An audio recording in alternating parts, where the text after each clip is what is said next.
2 minutes pour comprendre aujourd'hui comment se servir d'un défibrillateur. Alors un défibrillateur, c'est quelque chose de très très important, on en trouve de plus en plus dans les lieux publics.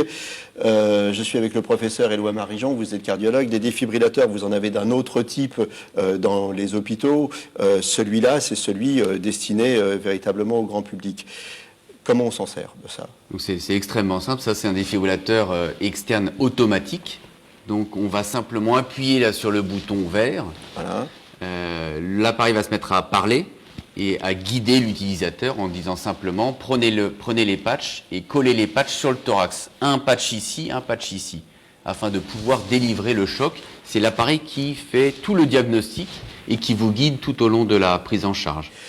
À quel moment on se sert d'un défibrillateur? On se sert d'un défibrillateur quand on suspecte un arrêt cardiaque, c'est-à-dire quand un patient, un sujet tombe et ne répond plus et respire anormalement. C'est pas un malaise où les gens tombent comme ça, c'est pas un malaise vagal. C'est on tombe et il n'y a plus aucune réaction. Voilà, patient est au sol, est tombé et n'a plus de réaction et respire de façon anormale. Donc là, on débute le massage cardiaque immédiatement. Exactement. Massage cardiaque a débuté immédiatement, c'est le plus important. Et 2, c'est... On cherche un défibrillateur et si on en trouve un, donc on le met en route. Alors on va le mettre en route là tout de suite. Il se met en route et on... Patient adulte, alertez immédiatement les services d'urgence.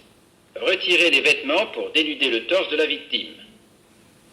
Voilà, donc à chaque étape, il va nous parler. Ce qu'il faut dire, c'est que on ne va pas tuer quelqu'un avec un défibrillateur, il ne faut pas avoir peur de s'en servir, au contraire, il faut écouter ce que dit l'appareil, et de toute manière, si le patient n'a pas besoin d'un choc, l'appareil ne va pas se mettre en route. Exactement, l'appareil est suffisamment intelligent pour tout gérer, on ne prend aucun risque, et tout le monde pourra s'en servir sans aucun problème. Voilà, mais le massage cardiaque doit être associé à cet usage. On ne prend jamais un risque à essayer de sauver une vie. Non.